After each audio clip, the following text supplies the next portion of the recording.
Counter જે આજે બાસ કરી રહ્યો છે ને ગઈકાલે પણ હતો એક એક્સાઇડ ઇન્ડસ્ટ્રીઝ, અમિતજી ચાર્જ કેવા લાગે? એક્સાઇડની વાત કરીએ આપણે તો એક પ્રાઇઝ એક મૂવિંગ એવરેજ અને એક ફિબોનાચી લેવલથી બાઉન્સ બેક જોવા મળી રહ્યું છે. પ્રાઇઝમાં એક ઝિગઝેગ કરેક્શન એક કમ્પ્લીટ થતું જોવા મળી રહ્યું છે.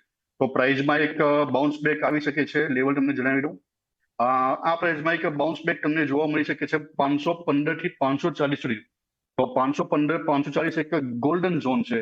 તો આ લેવલ સુધી એક પ્રાઇઝ આપણે જોવા મળી શકે છે. અને જો એની ઉપરના બ્રેકઆઉટ થશે તો પ્રીવિયસ હાઈનું પણ એક લેવલ ટચ કરશે એવું મારું માનવું છે. તો આ સ્ટોક્સ બાય ઓન ડિપ્સ કરી શકાય છે.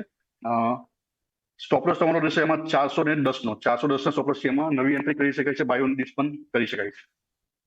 કરી શકીએ છીએ બાય ઓન ડિપ્સની પણ આપણે રણનીતિ વાપરી શકીએ છીએ. 410 રૂપિયાના સ્ટોપલોસ સાથે અહીંયા આ ગોલ્ડન ઓપોર્ચ્યુનિટી લેવાનું તમે ભૂલતા નહીં. તો અહીંયા ઓફકોર્સ રોકાણ તમે કરી શકો છો.